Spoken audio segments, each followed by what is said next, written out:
to you, Lord Jesus Christ. When some were speaking about the temple, how it was adorned with beautiful stones and gifts dedicated to God, he said, "As for these things that you see, the days will come when not one stone will be left upon another. All will be thrown down." They asked him, "Teacher, when will this be? And what will be the sign that this is about to take place?" And he said, "Beware, that you are not led astray, for many will come in my name and say, 'I am he.' And the time is near.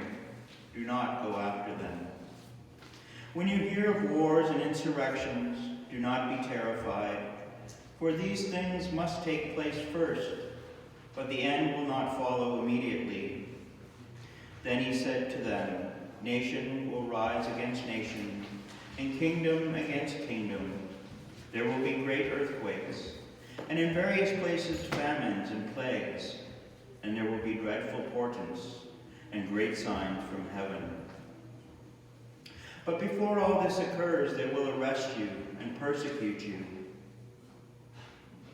They will hand you over to synagogues and prisons, and you will be brought before kings and governors because of my name.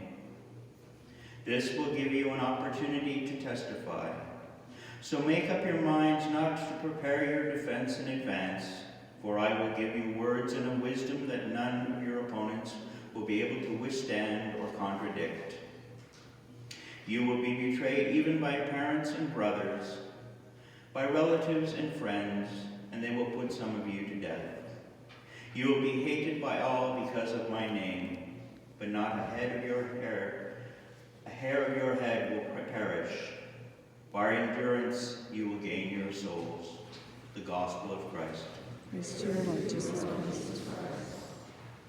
Please be seated. In the name of the Father, Son, and Holy Spirit.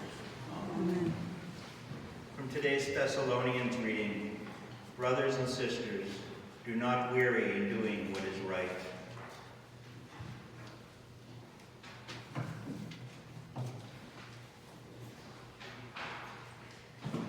Not long after I first read this passage from Luke, I read a message on Facebook page of Justin Welby, who is the Archbishop of Canterbury and the head of the Church of England, which of course Anglicans here in Canada are associated with.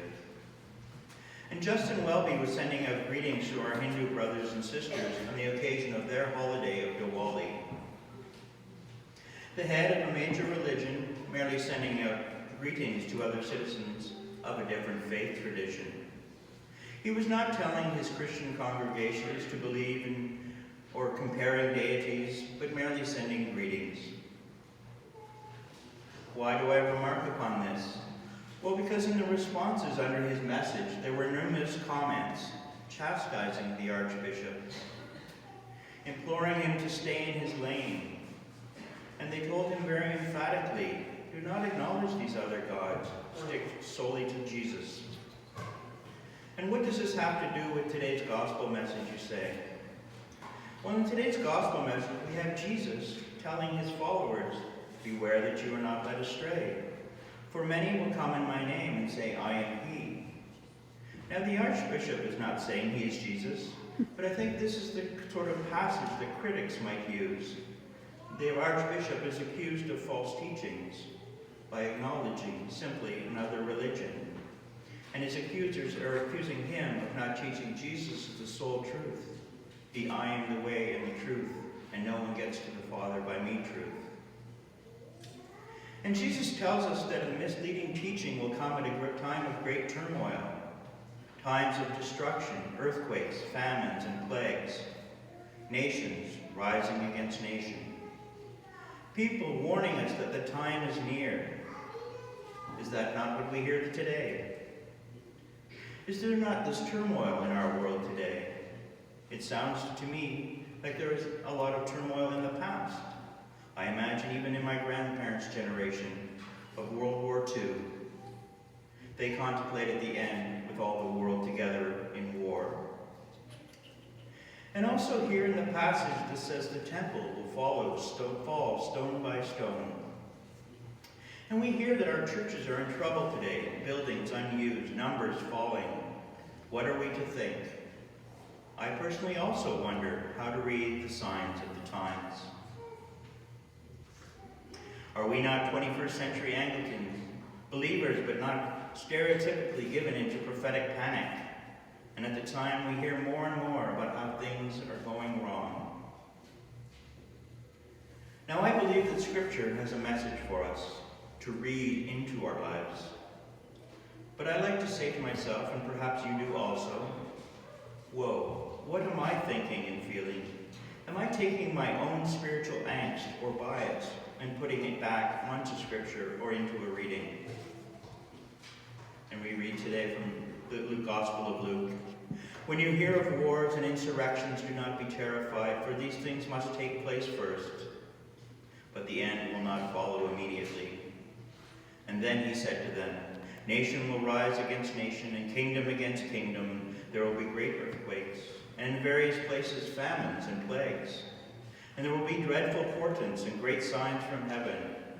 But before all this occurs, they will arrest you and persecute you, hand you over to synagogues and prisons, and you will be brought before kings and governors because of my name. But it will not be the time, even when you hear of these happenings, terrible things that frighten us as mortals. We ask not to be led into temptation, as Jesus taught us in prayer. But is it not a temptation to look at the state of the world in whatever generation and not wonder if this is it? I know I have had that urge, an urge or a longing for knowledge, for an element of certainty. But what of the teachers coming in Jesus' name? I think of Martin Luther King, because though we see him as a prophet now, perhaps a saint, conflicted as we all are, in his time, there were many who accused him of being one who came in the name of Jesus and lead believers astray. He marched with Jews and Muslims and even communists. He went to Memphis to show solidarity to striking workers. Is this what Christians do? And in the time of great upheaval, the righteous, like those who criticized Archbishop Welby, said he wasn't following the truth, proclaiming Jesus. But we know now, in hindsight, the Reverend King was a true follower. We saw him brought to prison and brought before kings and governors for Jesus' sake. The world saw Martin Luther King pay the ultimate price for his commitment to Christ and the gospel. And we know that he was given words and a wisdom that none of your opponents will be able to withstand or contradict. But we know this greatness in retrospect of staying with the truth. And MLK is an example of someone who came and spoke justice in the name of Christ, but was maligned. And in the time of our gospel today, though the people in that temple had Jesus in their midst, they only knew of his greatness and full greatness in retrospect. He gave them hints with words and actions, but they still had questions, like we do. And we have the post-resurrection view. The temple was destroyed in 70 AD, but at last we do not have any interviews with people who heard him that day saying, man, when he started talking about the temple, I wasn't sure what he was on about, but now I know. Or, yeah, I was totally impressed with the temple clearing, but, being around with the Romans, that makes it hard. We have retrospect. Jesus was telling those present, his followers, that they must follow by faith, not to look for this or that sign. And I believe this message holds true for us today, that we must follow by faith. Jesus tells his followers in the temple that following him will not be easy. But in verses 13 to 15, we must continue that relationship with him, that he will aid them in tumultuous times. This is a message for us too. We relate to the crucified and risen Christ through faith, that he will be with us in our times of trial. And Jesus knows it will not be easy. But we cannot read all the signs of the times. And as the New Testament professor David Teed writes, Luke's account of Jesus' prophetic speech, therefore, does not authorize another set of charts or timetables to read God's clock down to the last second. And he elaborates that in the hope we do not deny the struggles, and to quote him again, thus even the harsh prophecies of Luke 21 are filled with the confidence of Jesus' enduring presence. The endurance that will gain your souls is also not mere heroic assistance. And this is where I believe, for myself, where Jesus wants us to be. With the faith to endure, to know that Jesus is here with us. He said he would be. And at the same time, this is where I began, we must delve into Scripture. We have seen in our own lives and in the past how a reading can be used against this person or that group. And we need to pray and reflect, as this is what Jesus has called us to do. He left us with the Word, but also the Spirit to inspire in that Word.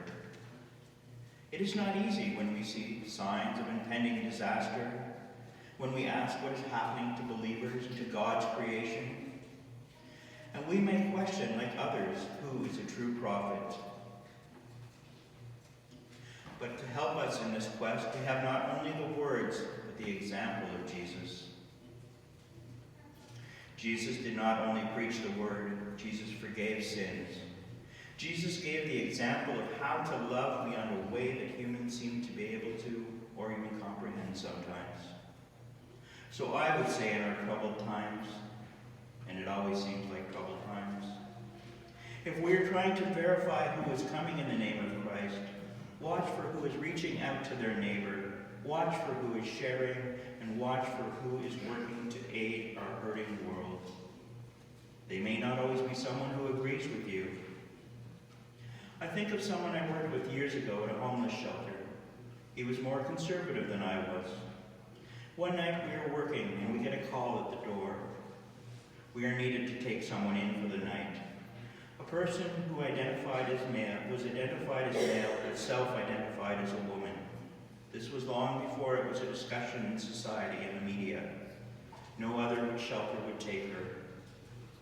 It was very cold outside. And I know that my co-worker was uncomfortable, but he says, of course, we will welcome them. And he made up a bed in a spare room where the other residents wouldn't bother her. This moment has stayed with me. It changed my understanding of him. His actions in troubled times, just as someone can disagree with Justin Welby or Martin Luther King, that is not a reason to doubt their truth. We are all humans trying to love God and follow Christ's example and understand our times. But when we look at another Christian, another human being, we also need to behold what they do, their actions.